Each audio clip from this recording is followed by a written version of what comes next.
Accessing library computer data.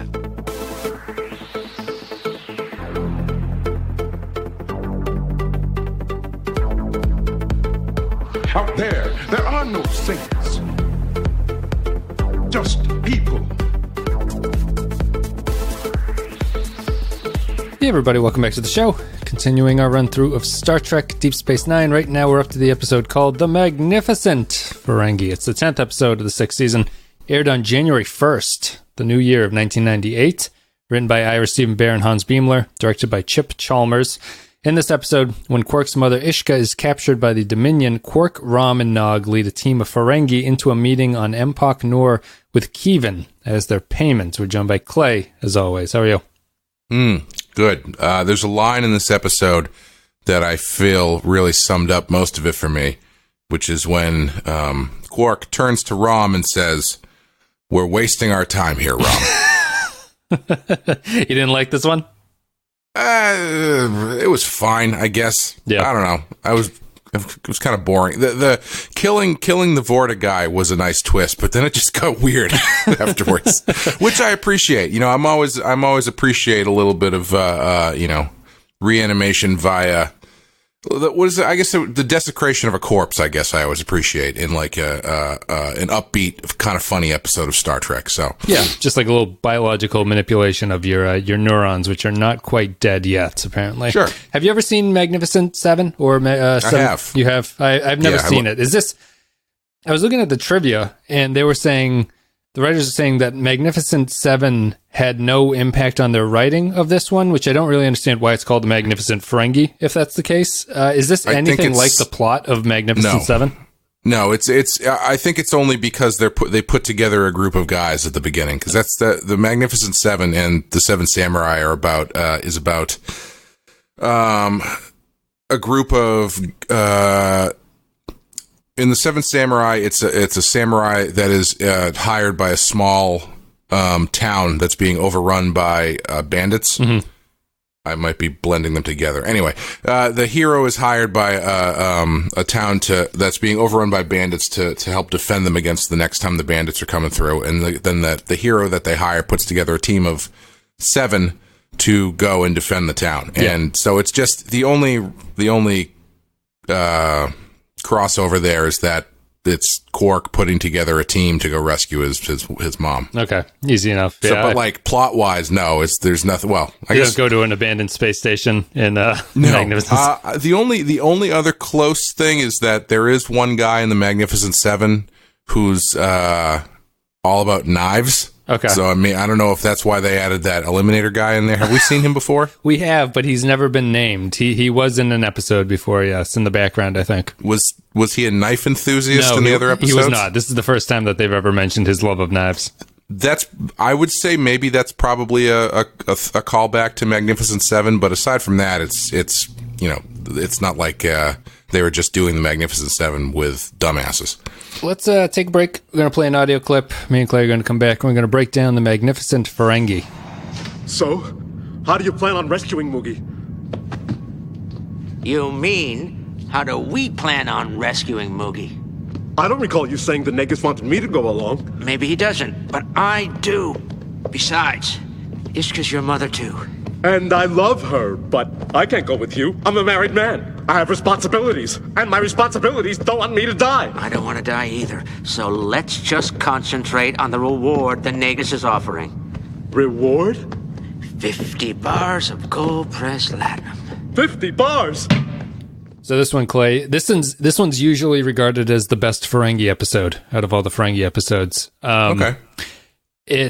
I'd agree with you. Like, I don't find anything particularly engrossing about this one. Like, I like Iggy Pop. Really, that's like the only thing that I take away from that is like Iggy Pop was kind of neat to have on a Star Trek episode.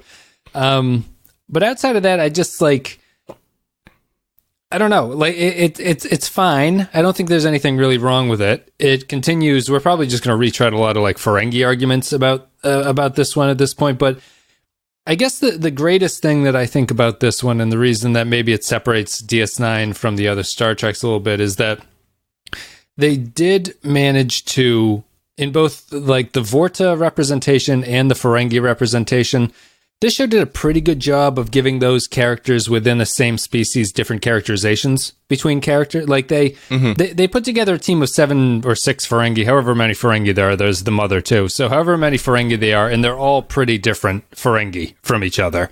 And I think that's maybe an accomplishment. Like if this was a TNG episode, they'd all just be copy paste Ferengi of each other. And they're characters in this. You might not enjoy them as like well written or whatever, or they don't really bring anything to the table, but they are very different, and it creates, I would consider, minor comedy between all of them, and it's okay at that point.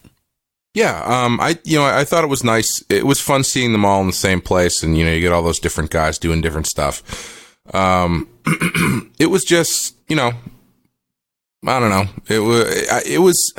It's tough to be too hard on it because it's fine. It's, I would probably agree that it's the best Ferengi episode. But even still, it was kind of, putting together a team of Ferengi didn't really interest me that much. And, it was a lot of, pretense. And not a ton of story.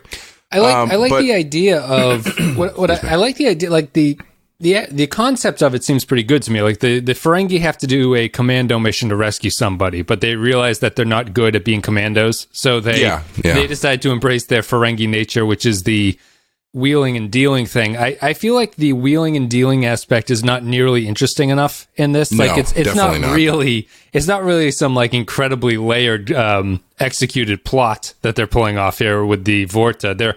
It's just kind of like it would be a filler negotiation plot line in any other episode. It's very minor and very mild and not really intriguing. There's no stakes. There are stakes, but there's no like rising action to the negotiations, really. It's just kind of like there, and then it's over and they escape from it. So I thought it would have been a little bit better if the Ferengi negotiating thing was a little bit more tricky or clever or playful or something. Instead, it's just kind of standard.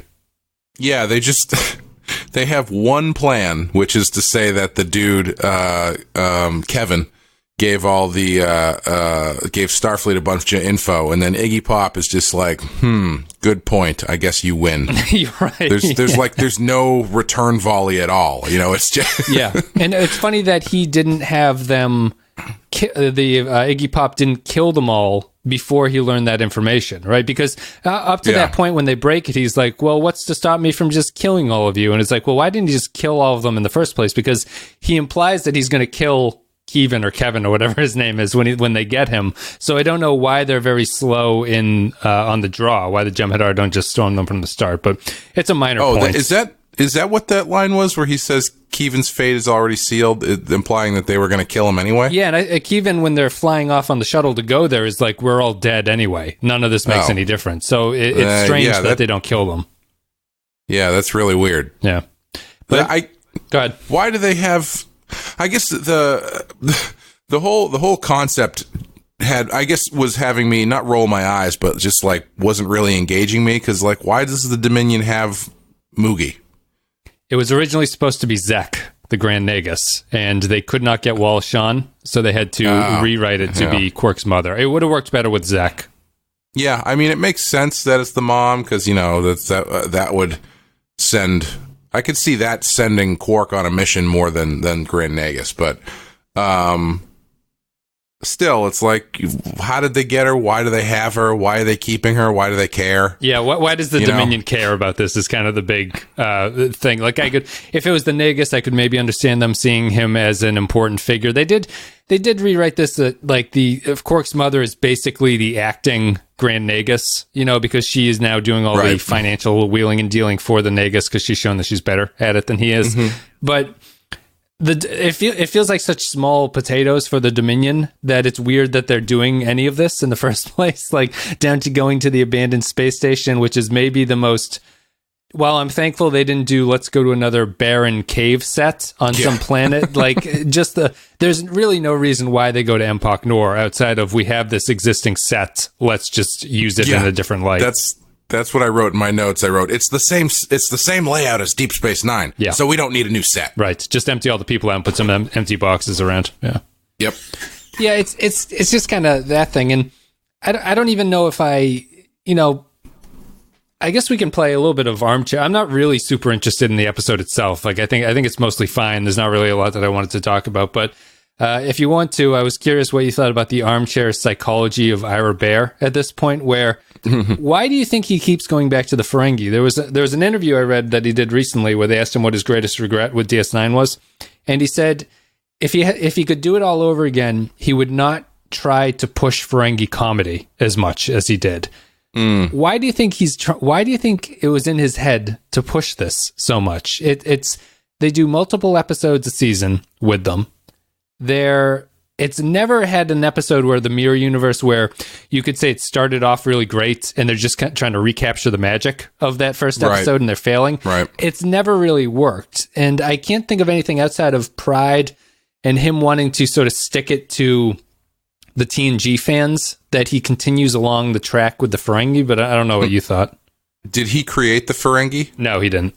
Oh, really? They're a TNG they were supposed to be the big bads in TNG, but when they came out in their first episode, people said that these guys are ridiculous. These can't be the main villains of this series, so they turned them into comic relief at that point. And but he wasn't part of the writing team? No, or that was early. Okay. That was first season TNG. He wasn't hired until later. Yeah. All right.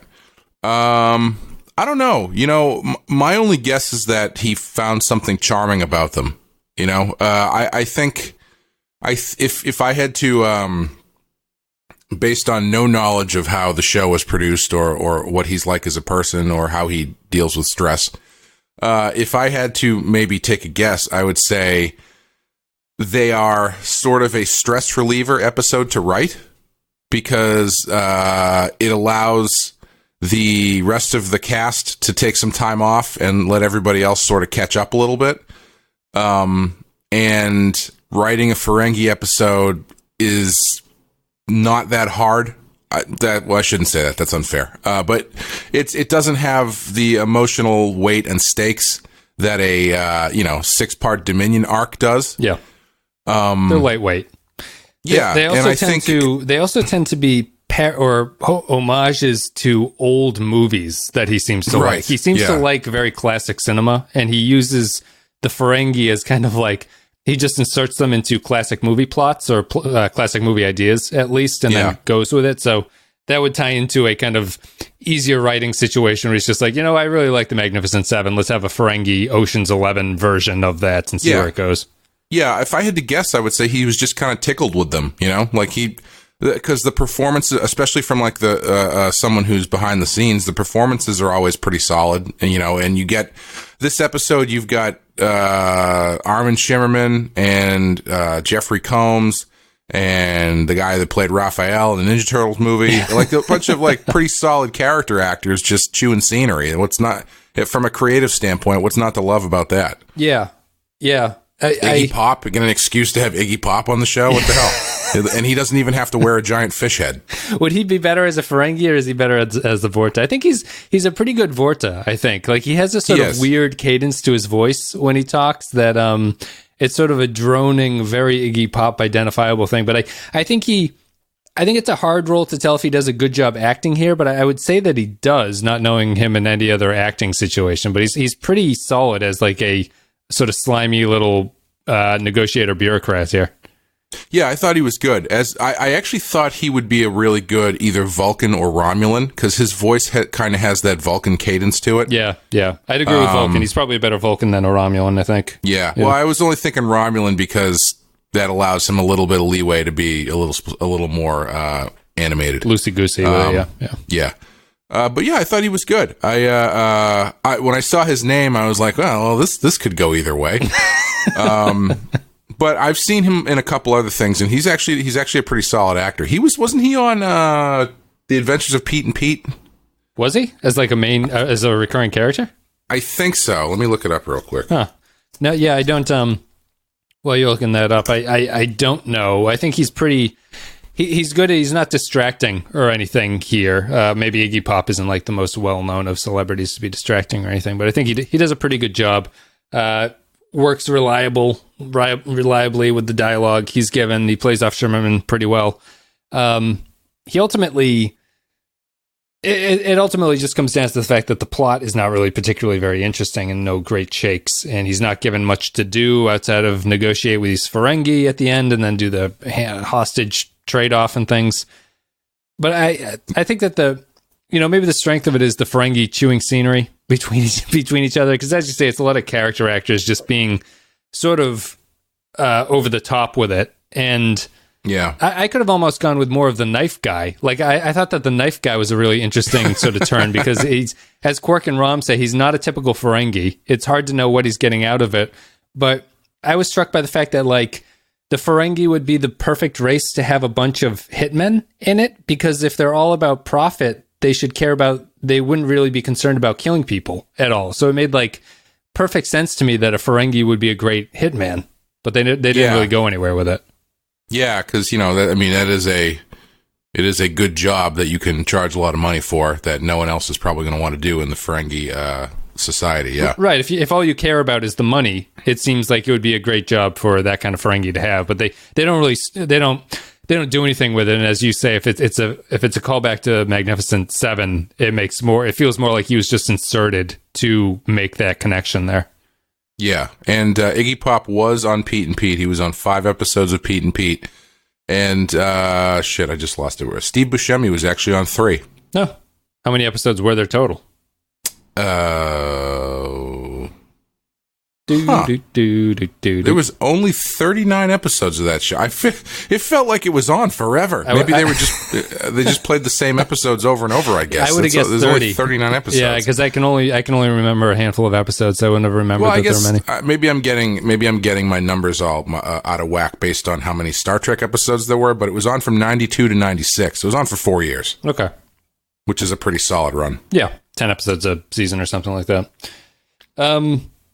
I think that we've talked about the Ferengi and the problems with the Ferengi and stuff like that.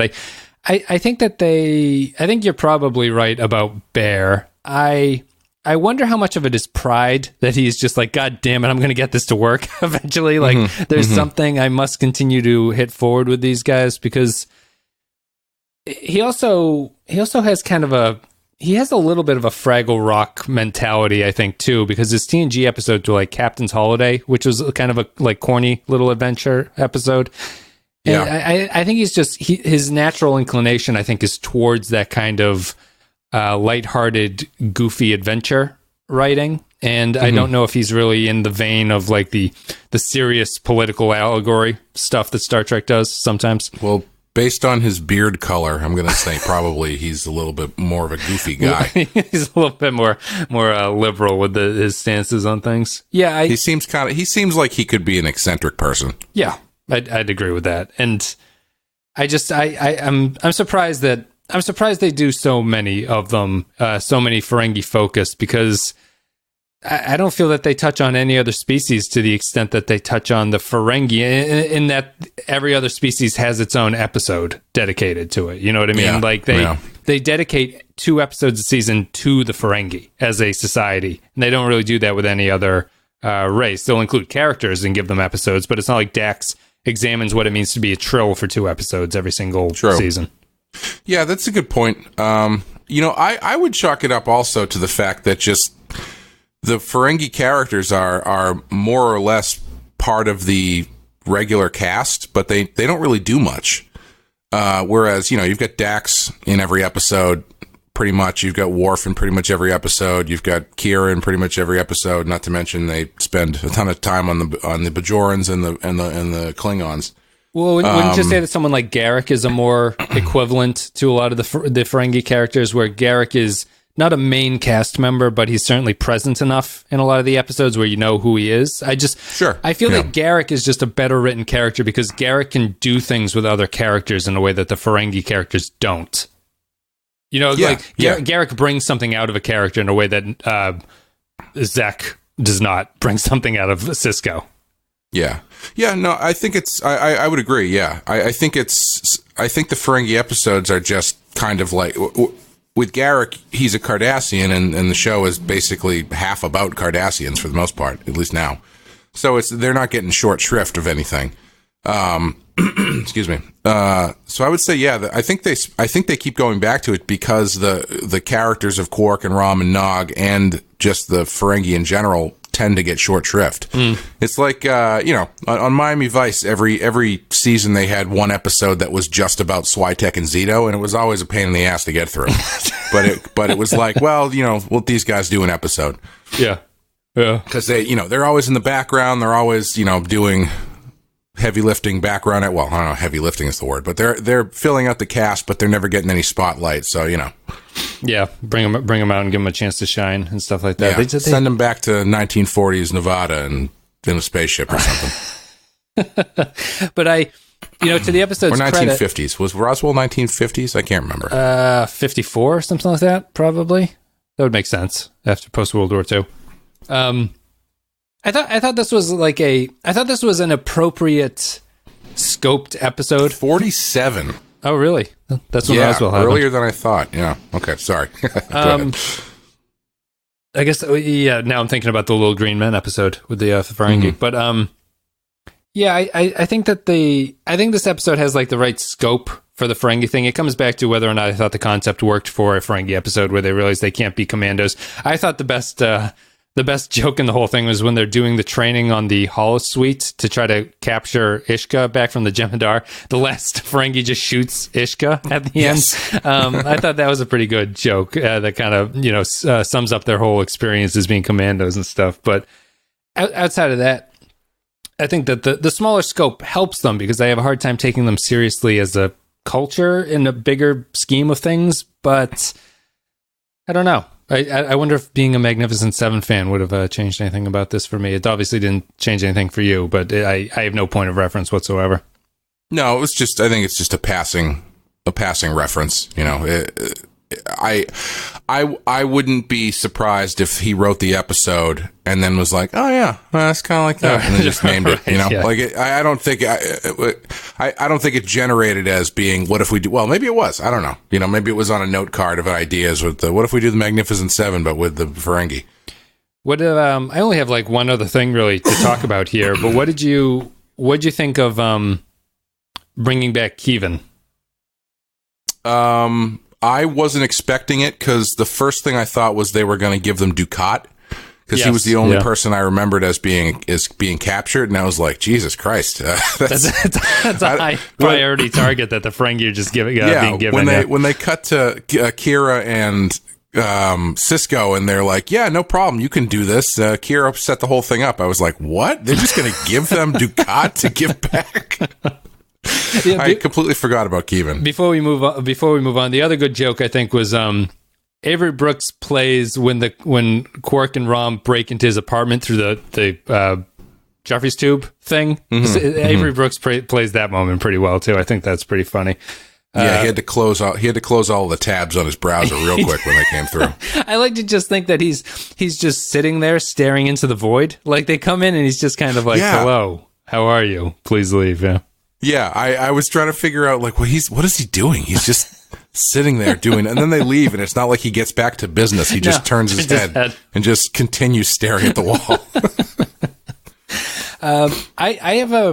I'm torn about Kevin. I don't know how much my opinion of this is correct. Where I like Rocks and Shoals so much, which is the one where we saw him, which he's like this really truly like slimy character who's willing to sacrifice his own troops for his own escape and survival. And to bring him back here is both a nice touch in continuity and like it makes sense on a story level that he is, as opposed to Dukat, a better idea for this negotiation to go through. Like he's a better reward that the Dominion would be able to get back. However, I don't know if it undermines what the character did in Rocks and Shoals to have him be this sort of goofball character here, where he's part of this like jokey episode. And I know the characters can swing back and forth between that. And I wouldn't say that it's inappropriate to have his characterization change like that. But I feel like kind of retroactively is annoying to me in Rocks and Shoals. And I wish that was the last time we'd seen him a little bit. But I like the actor. I like the performance. And it makes sense here. So I'm kind of torn about whether or not I like his inclusion. Yeah, it does feel like it's just a, well, who do we have to use kind of thing. Yeah. Which is, yeah, I don't know. I don't know how much. I understand what you're saying. I don't know how much you would get from using him again in any other circumstance. Right. So I don't know if you're gonna sacrifice someone, I guess he makes sense. But I do understand what you're saying, that it does kind of lessen the impact of what he was doing in that episode. Yeah. Would it have? Was it a nice enough touch to include him beyond continuity that they couldn't just bring up, this is a random Vorta that we've captured and we can give him back? You feel it's better to have it be Kevin? Yeah, why not? Yeah. I don't know. I'm probably overthinking it, or I'm probably overestimating the impact that it has on Rocks and Shoals, just because I like Rocks and Shoals so much. Yeah, and also if it's just a random Vorta, it's like, well, where'd that guy come from? Yeah. That's, yep. I think if maybe I think you might not feel this way if they had done this in a little bit more of a less emasculating way. I don't know if emasculating is the word to use it, but if he didn't end up as a remote control corpse wandering around a hallway smacking into a pole, maybe it wouldn't seem as disrespectful. Wasteful. Yeah, disrespectful. Yes, to his character. That's because the second time they've done a body reanimation episode with Jeffrey Combs in it, and he has nothing to say about it. I'm very disappointed. Yeah, thinking back on it, they probably don't even betray his character, really. Like, he's pretty much the same person, I feel. He's not the Joker character of this. The closest he comes to a joke is when I think that they make the very meta joke about I hate Ferengi, which I think is playing off of fan reactions to them. When he gets shot, he says that, and someone else says it at the very end, too. I think Iggy Pop says it. Yeah.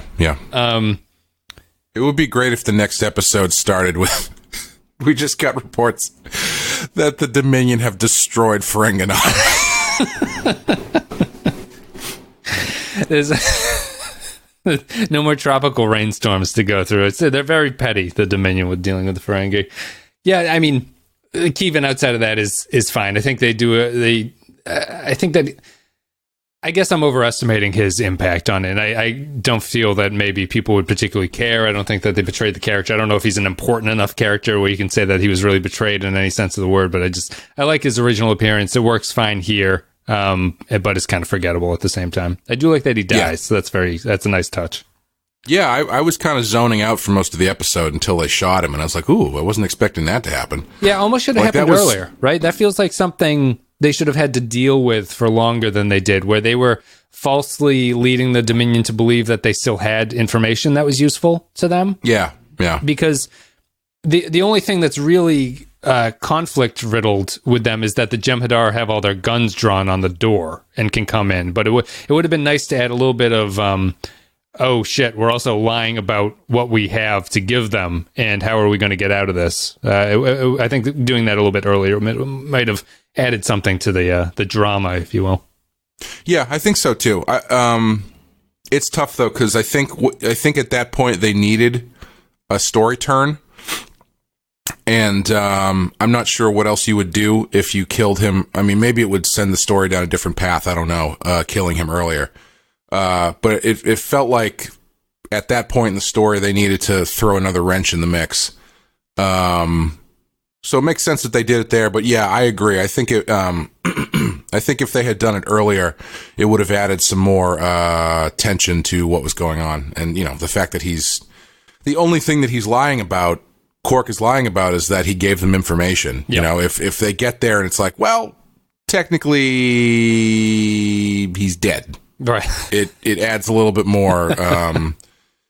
Because if they find out about that immediately, then everybody gets killed versus, just trying to work out how to do the transfer at the end. Yeah. Yeah, I think it would have been better. What better's I don't know if that's the word to use, but I think it would have been an additional, more interesting. Yeah. An additional little twist to it or something.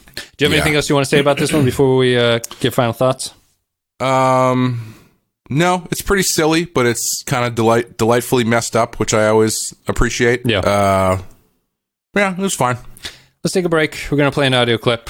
Me and Clay are going to come back. We'll read some patron thoughts, and then we'll give our final thoughts. And that's it for the magnificent Ferengi. What a touching and heartfelt reunion. I'm glad I was here to witness it. Now, where's Kevon? I wish to conclude this transaction. All in good time. But first, I need some assurances. What kind of assurances? Well, for one thing, I don't want any Jem'Hadar soldiers on this station.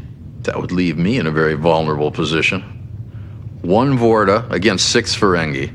If it makes you feel better, these 2 can stay. Well, I feel safer already. So if you enjoyed the content today, you can support the show at patreon.com/the Pensky File, and you get additional content for a couple $2 a month. Also, if you're a captain tier, you get a shout out, which I'm going to do now. So special thanks go to Andrew Cherlog, Ben Douglas, Bradley Killens, Captain Quark, Cardinal Doomsday, Christian Pouch, David K, Dwayne Hackett, Eric Johnson, Yarpy, Joint Mango, Kevin Reyes, Kyle Barrett, Matt Cutler, Matt Ross, Mike Burnett, Nathan Elliott, Neil Brennan, Nick Sergi, Robert Cummins, Russell Elledge, Samuel Custer, Grim Santo, Sean Spinobi, Stephen Cobb, Tark Latif, and Will Yates. Thank you very much for supporting the show. And now we're going to read our patron thoughts. If you're a patron on patreon.com/the Pensky File, you can leave your thoughts about upcoming episodes. We read them on the podcast. And here we go.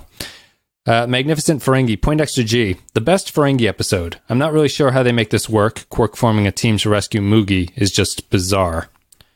I think, Clay, these comments are interesting, where we thought we had a disagreement about the... what was the last episode we did? Whatever the statistical probability, where everyone else was sort of negative on the episode, but we thought it was pretty decent. This is kind of the reverse of that. Captain Quark says, this is probably one of the better Ferengi episodes. I particularly like the Ferengi hitman Lek, if only because he demonstrates that not all Ferengi are alike. Keevan's death was a great moment of dark comedy, as was his being puppeteered by Nog. Iggy Pop was good as the rival Vorta, although his character must not be the brightest bulb in the test tube to get captured by Ferengi misfits. Norman Buckwald, Magnificent Ferengi is one of those rare times that the writers and actors got comedy right. Being still a freshly new cadet is still somewhat naive. Nog asking everyone to call him Sir got my belly laughing. And Keevan's fitting end as a walking, stumbling zombie walking into a wall was hysterical.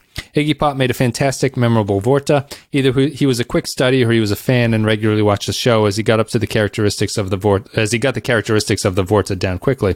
It would have been fun to see another episode with this group of Ferengi. Lek needed another appearance at least. In fact, retroactively, Quark would have hired Lek and not Garrick in body parts, I'm sure. Zam Nuclear Vestal says, it's a tribute to DS9's rebooting of the Ferengi that they could put a team together in which each Ferengi is so distinct. That's a good point. I agree with that point.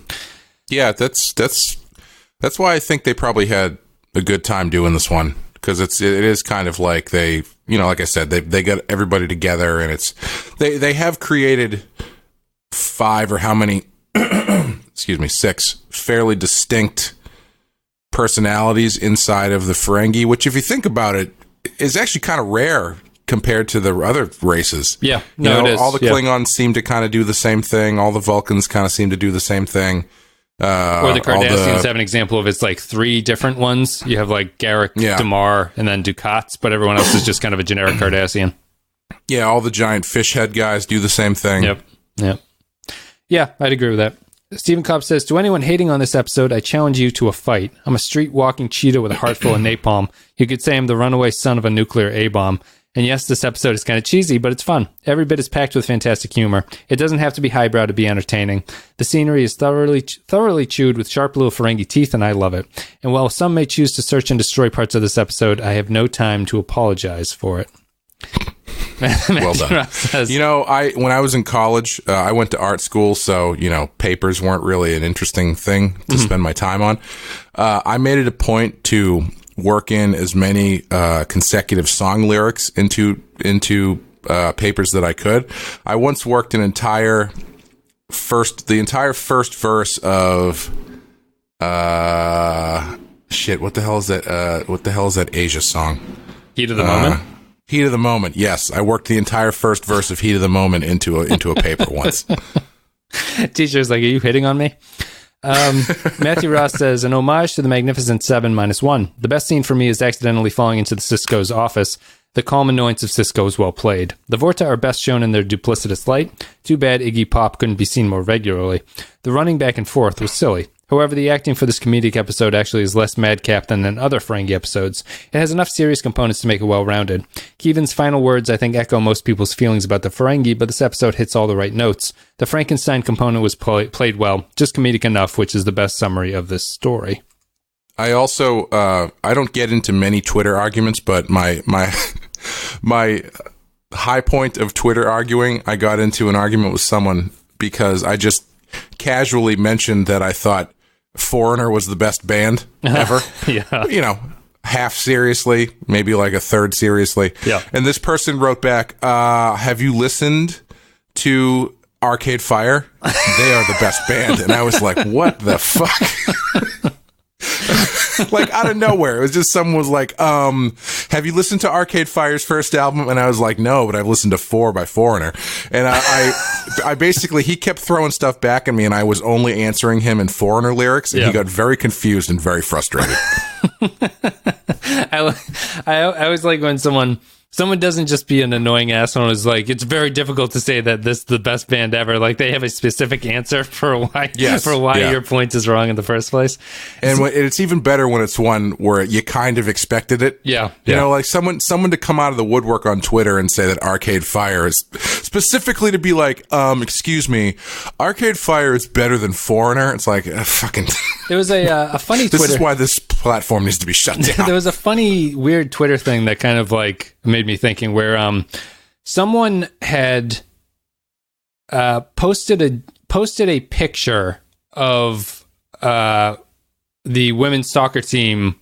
One of the players was in a picture of kissing her girlfriend while her girlfriend was like in the stands sort of after they had won. Yeah, I saw that. Yeah. And she put the caption like, this player greets a fan or something, like as the headline to the photo. And everyone is like, oh my God, homophobia, like gone riot, you know. And her follow-up tweet is, you know, this is me parodying this thing, which is another picture from a couple of years ago where it's another player hugging or kissing her girlfriend at the time, and the official headline it was something like greets a fan. Like it was like the paper went out of their way to admit that this was a lesbian couple. And it was just such a like, it's such a risky high wire. It's like a tweet goes out of control where you make a joke, but like zero people get it. And then it just blows up into this, like, why are you being so homophobic about this? And it's just like, God damn it, guys. Is anyone going to look at no one looks up the follow-up tweet either, you know? So it's like, no one will ever realize that, but it makes you wonder, just like, I guess it's just like someone not getting what you're saying on Twitter is so devastating. There's nothing more frustrating than someone not understanding what you're talking about either. It could be your own fault, I suppose. That's the definition of the platform, though, is people not understanding what the other person is saying, and then it just devolves into a fight. Yeah. I think the big, aside from people just being weird and oddly more confrontational when there's the separation of internet and a keyboard involved. The lack of tone ability for the most part. I think that's why jokes and memes and stuff are so what's the word I'm looking for? What's that? Pervasive? Do you mean like the tone of them is so different and weird generally, as far as like they end up using strange language or you know, phrasing or whatever, because I think you have to go exceptionally over the top to get your tone across. Sure. Yeah. Because it's only a few words. Yeah, like in that instance with the greets a fan thing. Yeah, I liken Twitter to basically like a school cafeteria where sure you have tables that you sit at with your friends and you can joke with your friends, whatever, but that doesn't mean that someone isn't going to walk by you and hear what you said. Yeah. You know, it's a public forum that has the illusion of privacy. Sure. So it has, I was like the people who are like, who are you to respond to my tweet? It's like, idiot, you're on here. What do you think this is? Like, what do you expect? Yeah. Are you just putting you're putting this thing out there specifically because you're trying to say it to people? Yes. Yep. You know, it's like get a reaction. Expecting someone not to respond to it. Let's put it this way. If being surprised if someone that you don't want to respond to it responds to it is you're just being naive if you are legitimately surprised that that's going to happen, because that comes with the territory of Twitter. Unfortunately, it's stupid. But I think that's why in a situation like that joke about the greets a fan thing, you either have to be like really over the top in your sarcasm, or you have to like do a side-by-side thing, because especially with something like that where, you know, it's sort of a hot button issue, you're running a real risk of having exactly what happened to that person happen. That's true. Yeah, the side-by-side probably would have been the way to go or something. That's probably not the best crafted joke there. So I guess you do have to be more protective of making sure that you're aware, or people are aware that you're joking. And you can't even do it with like a follow-up tag on tweet to it, because no one will pay attention to that. You have to like do it within the tweet itself. We've come a long way from the glory days of the Coney meme, where they were using a picture of Carl Weathers from Predator and saying we must find and destroy this man, or whatever. That was some great stuff. Or what's the one of Steven Spielberg standing next to the Triceratops with the comment about like this monster went over and killed an endangered animal or something. And you get people that respond to it and they don't realize what they're looking at. Yeah. Samuel S. says, it's a Ferengi equivalent of the Avengers if they were all terrible at their job. All jokes aside, this episode is great. The slapstick comedy works in this one, which is rare for a Trek episode. The Ferengi each have distinct personalities and weren't just a group of space trolls looking for money, which really helps the humor. An example of this would be Lek just shooting Ishka. Although I would disagree, they are just doing this all for the money. That is like their driving motivation. That's literally what they're doing. Example of this would be Lek just shooting Ishka, something another Ferengi would never do. I'd agree with that. While the Vorta are written in a more lighthearted way than they still come out looking menacing. Overall, it's a fun break from the serious tone of the Dominion War, and it's easily the best Ferengi episode of the show so far. 5 out of 5. Last comment, Kyle Barrett. At this point, you're going into every Ferengi episode thinking it'll be a right dog's dinner, but happily this one turned out to be the dog's bollocks. It's great fun. Seeing Iggy Pop in the show always surprises me, but the, that's Iggy Pop factor is pretty much... Hold on. Which one of those is good? Dog's bollocks is good. Okay. Dog's dinner is bad. Dog's bollocks is British for a good thing, which is interesting. English and Americans separated by the same language. That's Iggy Pop factor is pretty much the only thing the character has going for him. With it being Iggy, I wish they had him play a more animated character. You know, someone with a real lust for life, a real wild child, instead of just being the passenger where his performance screams, I'm bored. I did that lame joke thing where I work a song title into a sentence. I hope Clay groaned loudly while you read that. Anyway, I'm gonna say you didn't do it as well as the previous person. I want full lyrical verses worked into it if you're gonna do it, and the last person did that fairly well. Although I don't know, I would say half points for each, because the last one wasn't. You just sort of wedged him in there. It didn't totally Kyle work, Kyle mentioned the passenger, where Steven did not mention the passenger, and the passenger is Iggy Pop's best song. So there's a little bit of a difference there. But to be fair, who did the first one?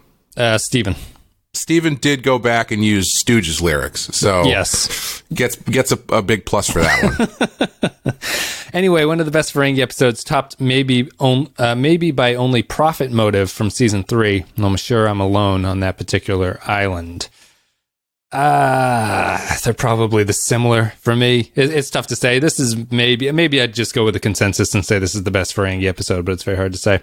Anyway, thank you, patrons, for leaving your thoughts. Thank you for supporting the show. It's much appreciated. Clay, on our scale of 1 to 5, what are you going to give the magnificent Ferengi? Give it a 3.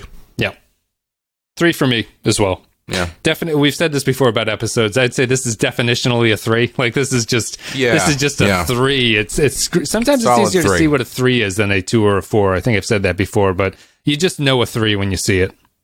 Yeah, it's just like just outside the plate, nobody's swinging at it. Right. It was a good sacrifice pitch to get someone to try and swing at an errant ball. You look back at the umpire and he kind of shrugs at you after it comes over. You're like, a nice 0-2 count. Throw that next ball just to see if he goes for it. Right. A little chin music.